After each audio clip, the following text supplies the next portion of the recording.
প্রধান অতিথির আগমন, শুভেচ্ছার স্বাগতম। প্রধান অতিথির আগমন, ফজু ভাইয়ের আগমন, শুভেচ্ছার স্বাগতম। ফজু ভাইয়ের আগমন, শুভেচ্ছার স্বাগতম। দলাইনের মাটি, বিএনপির ঘাঁটি, ফজু ভাইয়ের ঘাঁটি, দলাইনের মাটি, ফজু ভাইয়ের আগমন, শুভেচ্ছার স্বাগতম। শুভেচ্ছার স্বাগতম। ফজু ভাইয়ের আগমন, প্রধান অতিথির আগমন, শুভেচ্ছার স্বাগতম। ধন্যবাদ।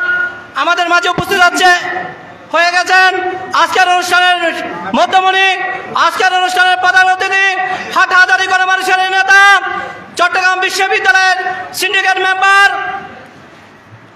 বিজিএম এর সাবেক সফল সভাপতি, বিএনপির চেয়ারপারসনের উপদেষ্টা, সম্মানিত বীর মুক্তিযোদ্ধা জনতা জনাব এস এম ফজলুল হক, জনতা জনাব এস এম ফজলুল হক আমাদের মাঝে উপস্থিত হয়েছেন। আমি দল ইউনিয়ন পরিষদের ইউনিয়ন বিএনপি ও অঙ্গ সংগঠন করতালির মাধ্যমে বরণ করার জন্য সবাই অনুরোধ জানাচ্ছি।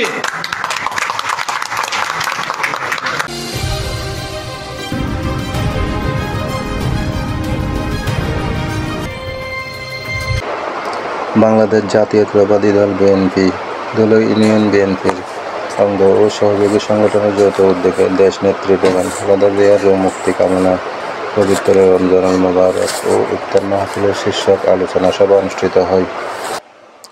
মোহাম্মদ সাজিন চৌধুরী ও শফিউল আজম চৌধুরীর সঞ্চালনায় জনাব একরামুল হোসেন চৌধুরী সেলিমের সভাপতিত্বে এতে প্রধান অতিথি হিসেবে উপস্থিত ছিলেন বিএনপির চেয়ারপারসনের উপদেষ্টা বীর মুক্তিযোদ্ধা এস এম ফজলুল হক। আমাদের দলের প্রতিষ্ঠাতা, যিনি সৎ মানুষ হিসেবে পরিচিত, যাকে নিয়ে বাংলাদেশে যারা রাজনীতি করেন, যারা চিন্তা করেন, যারা বাংলাদেশের অর্থনীতি, বাংলাদেশের মানুষের জন্য, সেই চিন্তার মানুষটি হলো আমাদের দলের প্রতিষ্ঠাতা শহীদ প্রেসিডেন্ট জিয়াউর রহমান।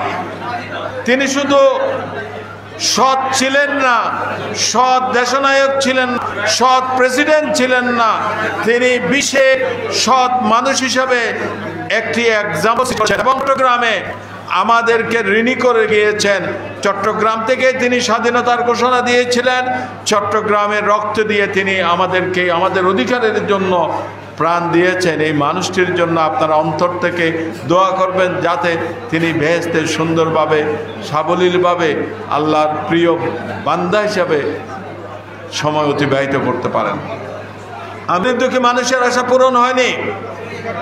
এই দেশের অত্যাচার অবিচার, শেখ হাসিনার যে 16 বছরে যে অত্যাচার করেছে মানুষের উপর, লুট করে নিয়ে গেছে ব্যাংকের সব টাকা, এদেশের ধন দৌলত সব নিয়ে গেছে বিদেশে। তার পরিবারের 27 জন এমপি ছিল, লুট করেছে সবাই শত শত হাজার হাজার কোটি টাকা। ব্যাংকত গেলে হয়তো বা টেয়া নাই, কেয়া আর টেয়ায় জমা রাখলে গেল হরায় টাকা দিতে পারে না ব্যাংক। কে নিয়ে গেছে? শেখ হাসিনা নিয়ে গেছে। শেখ মুজিবের সম্বন্ধে আমি আজকে কোনো কথা বলবো না, একটি কথাই শুধু বলবো, বাকশাল তৈরি করে আপনি যেই মানুষের গণতন্ত্রকে হত্যা করেছিলেন, মানুষ কিন্তু এখনো সেটা ভুলে নাই। আমরা গণতন্ত্র চাই, আমরা ভোট দিতে চাই, খারেও বা শ্রদ্ধা খাইতেরও ভোট দিবেন না। যারা প্রধান বক্তা জনাব মাহবুবুল আলম চৌধুরী, সেটা হচ্ছে আমরা কি বিএনপি ক্ষমতায় গিয়েছি? যেতে পেরেছি? ক্ষমতায় কারা? ক্ষমতায় বিএনপি নয়। বিএনপি যাওয়ার জন্য আগামীতে যে জাতীয় নির্বাচন হবে, এদেশের মানুষের ম্যান্ডেট নিয়ে জনগণের সরকার প্রতিষ্ঠা করার জন্য আমাদেরকে তৈরি হতে হবে। দলের সাবেক সদস্য নাজিম উদ্দিন মেম্বার। বিসমিল্লাহির রহমানির রহিম।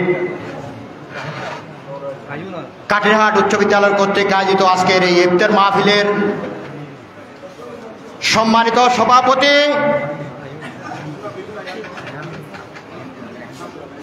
বীর মুক্তিযোদ্ধা এস এম ফজলুল হক, শিকারপুর ইউনিয়ন পরিষদের সাবেক চেয়ারম্যান জনাব হারুনুর রশিদ চৌধুরী, হাটহাজারী পৌর বিএনপির সাবেক সভাপতি জনাব খায়রুল নবী, চট্টগ্রাম মহানগর জিয়া পরিষদের সাধারণ সম্পাদক রোটারিয়ান জসিমউদ্দিন চৌধুরী, চট্টগ্রাম উত্তর জেলা ছাত্রদলের সহ সভাপতি শফিউল আজম চৌধুরী, জেলা ছাত্রদলের যুগ্ম সম্পাদক সাজিম চৌধুরী, জেলা ছাত্রদলের সহ সাংগঠনিক সম্পাদক রায়হান উদ্দিন, হাটহাজারী কলেজ ছাত্রদলের সাবেক সভাপতি জিয়াউদ্দিন মিজান, দলই ছাত্রদলের সাবেক যুগ্ম আহ্বায়ক জিয়াউদ্দিন রিপন, ছাত্রনেতা মহসিন রুবেল, যুবনেতা পারভেজ মোরশেদ চৌধুরী, ইউসুফ আকবর, বিএনপির নেতা শাহবাল রহমতুল্লাহ নাহিদ, আসমাল ইমরান প্রমুখ।